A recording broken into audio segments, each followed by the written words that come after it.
दोस्तों मैं सत्य मिश्रा आप सभी का टेची लर्नर्स के यूट्यूब चैनल पे स्वागत और अभिनंदन करता हूं। दोस्तों आज ईवीएस का प्रैक्टिस सेट नंबर 8 लेके आया हूं, जो कि आपके सीटेट एग्जाम के दृष्टि से अति महत्वपूर्ण। दोस्तों इसके अलावा जो आपकी बीपीएससी परीक्षा होने वाली है बिहार में शिक्षक भर्ती, उसके लिए भी बहुत ही ज़्यादा महत्वपूर्ण प्रश्न दोस्तों इस क्लास में है। ठीक है, चलिए स्टार्ट करते हैं आज की क्लास का पहला प्रश्न। दोस्तों यहाँ पे पहला प्रश्न आपके सामने स्क्रीन पे आ चुका है। देखिए पहला प्रश्न पूछना क्या चाहता है, कह रहा है कि सही कथन चुनिए। इसमें से आपको सही कथन चुनना है। 4 कथन दिया गया है और जो भी आपको सही लगे फिर उसके बाद ऑप्शन को चूज करना है कौन सा ऑप्शन सही होगा। ठीक है, तो चलिए पहला कथन देखते हैं कि कथन ये क्या कह रहा है कि अंडे देने वाले जंतुओं के बाहरी कान होते हैं। कथन बी है कि जिन जानवरों के बाहरी कान होते हैं उनके शरीर पर बाल होते हैं। कथन सी दे रखा है कि मगरमच्छ के बाहरी कान होते हैं। और कथन डी दे रखा है कि पक्षियों के कान उन्हें उड़ान के दौरान संतुलन बनाए रखने में मदद करते हैं। इसके अलावा ई है कि जानवरों पर विभिन्न पैटर्न उनकी त्वचा पर बालों के कारण होते हैं। तो सबसे पहले आप जान लीजिए कि नीचे चलते हैं। ठीक है दोस्तों, तो जो कथन यहाँ पे दे रखा है ई कथन कि जानवरों पर विभिन्न पैटर्न उनकी त्वचा पर बालों के कारण होते हैं, बिल्कुल सही दोस्तों। जो शरीर पे उनके बाल होते हैं आप देखते होंगे कि विभिन्न प्रकार के पैटर्न दिखाई दे रहा है, डिजाइन दिखाई दे रहा है कि काला सफेद मिला के या काला किसी अन्य कलर का। ठीक है दोस्तों, तो वो सिर्फ इस कारण से होता है कि उनके शरीर पे जो बाल होते हैं उसके कारण होता है। तो कथन ई बिल्कुल सही हो गया दोस्तों। इसके अलावा कथन दी रखा है कि पक्षियों के कान उन्हें उड़ान के दौरान संतुलन बनाए रखने में मदद करते हैं, बिल्कुल सही। आपका जो कथन डी है ई है ये तो सही हो गया दोस्तों। इसके अलावा मगरमच्छ के बाहरी कान होते हैं, बिल्कुल गलत। मगरमच्छ के बाहरी कान नहीं होते हैं। जिन जानवरों के बाहरी कान होते हैं उनके शरीर पर बाल होता है, बिल्कुल सही। बी कथन भी सही हो गया। अंडे देने वाले जंतुओं के बाहरी कान होते हैं, ये गलत है। तो आपको बता दें कि इसमें से कौन सा कथन जो है वो सही है, बी, डी और ई। जिस ऑप्शन में आपको ये चीजें दिख जाए वही इसका राइट जवाब होगा। तो ऑप्शन नंबर 3 दोस्तों इसका राइट जवाब हो जाएगा। चलिए अगले प्रश्न पे चलते हैं। प्रश्न संख्या 2 है, कह रहा है कि वैश्विक महामारी के समय में डॉक्टरों ने विटामिन सी से भरपूर भोजन ग्रहण करने की मात्रा को बढ़ाने के लिए कहा था, क्योंकि वैश्विक महामारी के दौरान दोस्तों डॉक्टरों ने विटामिन सी से भरपूर भोजन ग्रहण करने की सलाह दी थी या मात्रा बढ़ाने के लिए कहा था, क्योंकि ऑप्शन 1 है कि यह दृष्टिवर्धक के निर्माण के लिए आवश्यक है, यह दांतों एवं अस्थियों को स्वस्थ रखता है, इससे भूख बढ़ती है, यह संक्रमण के विरुद्ध लड़ने की प्रतिरोधक क्षमता जो है उसको प्रदान करता है। बिल्कुल सही दोस्तों, जो विटामिन सी से भरपूर भोजन होते हैं वो संक्रामक रोगों से लड़ने के विरुद्ध जो होता है प्रतिरोध क्षमता प्रदान करते हैं, बिल्कुल सही। का राइट जवाब ऑप्शन नंबर 4 होगा। दोस्तों आप सभी को पता है कि वैश्विक महामारी जैसे जब कोरोना का समय आया था तो उस समय जो भी दवा दी जा रही थी उसमें विटामिन सी भी दिया जा रहा था, क्योंकि विटामिन सी के कारण ही इम्यूनिटी सिस्टम जो होता है दोस्तों वो बढ़ता है। ठीक है, ताकि जो रोग है उससे रोगों से लड़ा जाए। ठीक है, या संक्रमण के विरुद्ध लड़ने की जो क्षमता है वो बढ़ती है। चलिए आगे चलते हैं। प्रश्न संख्या नेक्स्ट पे कह रहा है कि जहां तक हम देख सकते हैं कुछ पक्षी हमसे 4 गुना अधिक देख सकते हैं। पक्षी कौन से होते हैं? कौवे, चील, कोकिला। ऑप्शन सेकंड है बाज, कबूतर, तोते। ऑप्शन थर्ड है चील, बाज, गिद्ध। ऑप्शन 4 है कबूतर, कौवे, मोर। तो दोस्तों आपको बता दें कि जहां तक हम देख सकते हैं कुछ पक्षी हमसे 4 गुना अधिक देख सकते हैं, वो होते हैं चील होता है, बाज और गिद्ध। ये क्या होते हैं? हमसे 4 गुना अधिक दूरी की चीजों को देख सकते हैं।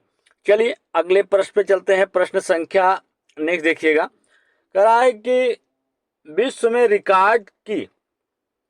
रिकॉर्ड की गई सभी प्रजातियों में से भारत में लगभग कितनी प्रजातियां?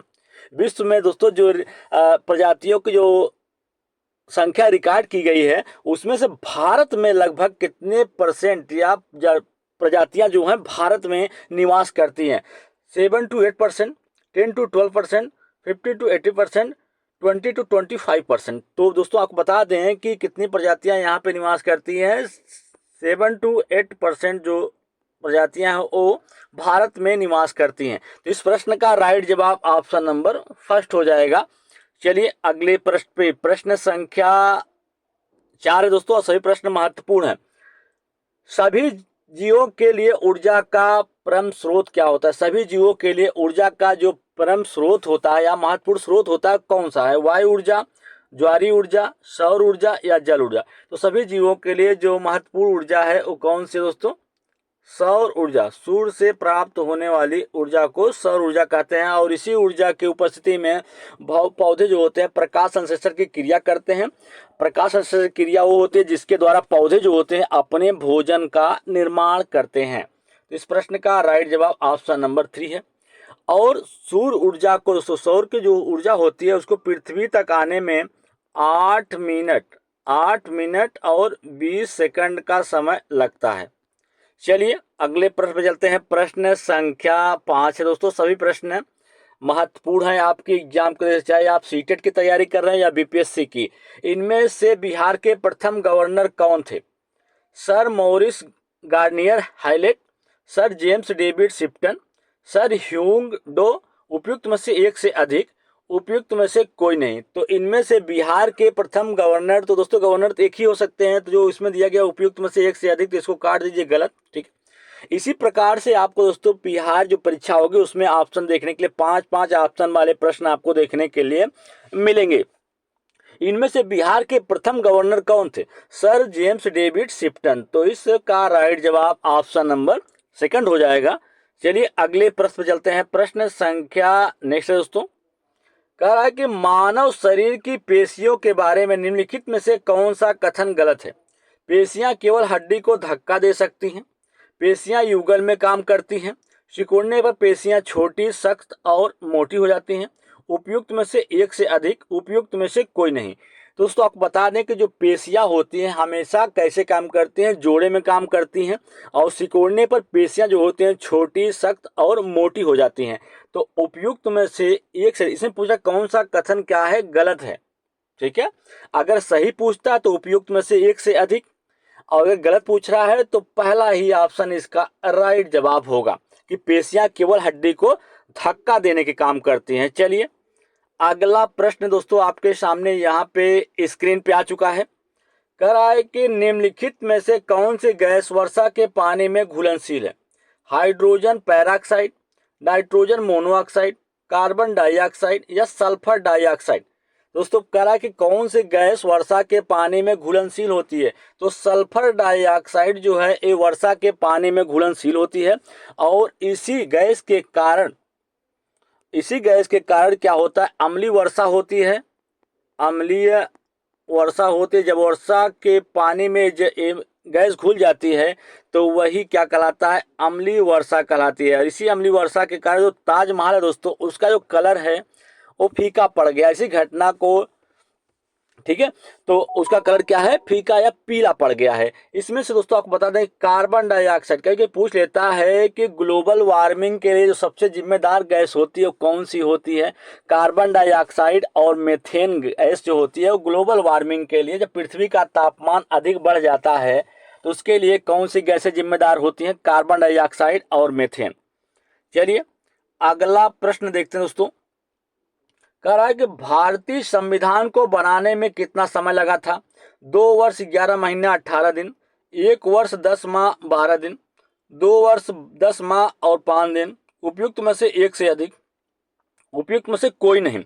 तो भारतीय संविधान को लागू कब किया गया था? 26 जनवरी 1950 को भारतीय संविधान जो है वो लागू हुआ था, और भारतीय संविधान को बनाने में 2 वर्ष 11 महीना और 18 दिन का समय लगा था।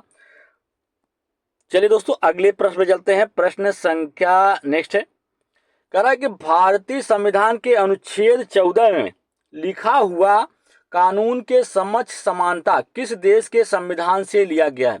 फ्रांस से, ब्रिटेन से, अमेरिका से, उपयुक्त में से एक से अधिक या उपयुक्त में से कोई नहीं।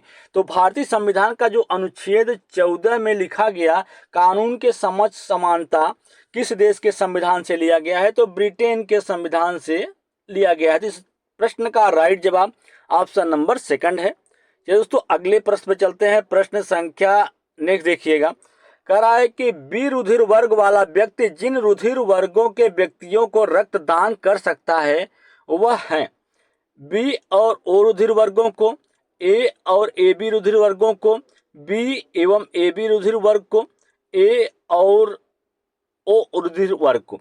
तो अगर किसी व्यक्ति का रुधिर वर्ग बी है तो किसको किसको रक्तदान दे सकता है? बी वर्ग को, स्वयं के रक्त समूह वाले को दान दे सकता है। इसके अलावा ए बी जिनका ग्रुप होगा उनको भी रक्तदान दे सकता है। तो दोस्तों कभी कभी पूछ लेता है, ठीक है। चलिए आगे चलते हैं प्रश्न संख्या नेक्स्ट पे।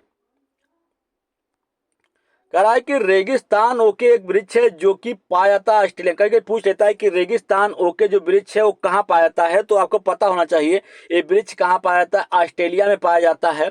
यह लगभग कक्षा की दीवारों जितना लंबा होता है। इसके पत्ते बहुत कम होते हैं। इनकी जड़ें कितनी गहराई तक जाती हैं? इनकी ऊंचाई का लगभग 40 गुना, इनकी ऊंचाई का 30 गुना, इनकी ऊंचाई का 20 गुना या इनकी ऊंचाई का 10 गुना। तो रेगिस्तान ओके एक वृक्ष है जो कि ऑस्ट्रेलिया में पाया जाता है और ये कक्षा के लगभग इतना दीवारें जितना होती हैं उतना लंबा होता है, ठीक है। और इसमें पत्ते जो होते हैं बहुत कम होते हैं और इसकी जड़ें जो होती हैं इसकी ऊंचाई के लगभग 30 गुना गहराई तक जाती हैं। चलिए अगले प्रश्न पे प्रश्न संख्या नेक्स्ट है कि वर्षा जल संग्रहण लाभदायक होता है सिंचाई के लिए, कृषि के लिए, जल विद्युत उत्पादन के लिए या भूमिगत जल स्तर सुधार के लिए। तो वर्षा जल संग्रहण जो होता है दोस्तों वो किसके लिए लाभदायक होता है? सिंचाई के लिए तो होता ही है, कृषि के लिए भी, लेकिन सबसे ज्यादा लाभदायक किसके लिए होता है? भूमिगत जल स्तर जो होता है उसको सुधारने के लिए। चलिए अगले प्रश्न पे प्रश्न संख्या नेक्स्ट है। कह रहा है कि निम्नलिखित में से किसकी सुनने की क्षमता इतनी तेज है कि वह पत्तों की सरसराहट और घास पर चलने वाले जानवरों की आवाज के बीच अंतर कर सकता है? गिद्ध होता है, रेशम कीट, कुत्ता या बाघ।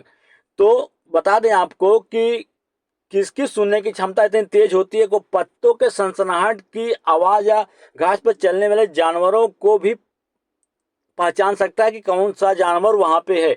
वो होता है बाघ, ठीक है दोस्तों। क्या होता है? बाघ होता है। और गिद्ध के बारे में आपको बता दें कि इसकी देखने की क्षमता मनुष्य से 4 गुना अधिक होती है। चलिए अगले प्रश्न पे प्रश्न संख्या नेक्स्ट है दोस्तों। प्रश्न संख्या नेक्स्ट है, कह रहा है कि भारतीय संविधान में एकल नागरिकता की अवधारणा इनमें से किस देश के संविधान से ली गई है? अमेरिका के संविधान से, ब्रिटेन के संविधान से, आयरलैंड के संविधान से या फ्रांस के संविधान से? भारतीय संविधान में एकल नागरिकता की अवधारणा ब्रिटेन के संविधान से ली गई है। चलिए अगला प्रश्न दोस्तों देखते हैं। अगला प्रश्न और आज की क्लास का अंतिम प्रश्न, पक्षियों के उस प्रजाति का नाम क्या है जिसके नर पक्षी अनेक सुंदर घोंसले बनाते हैं और मादा पक्षी उनके लिए केवल एक घोंसला चुनती है और उसमें अंडे देती है? कलचिड़ी, शकरखोड़ा, टेलर बर्ड या बया या बीबर। दोस्तों आपको बता दें पक्षियों को प्रजाति कौन सी है जिसके नर पक्षी अनेक सुंदर घोंसले बनाते हैं लेकिन मादा जो होती है उसमें से सिर्फ एक ही घोंसले को चूज करती है और उसमें अपने अंडे देती है। तो कौन सी होती है? बया या बीबर जिसको बोलते हैं।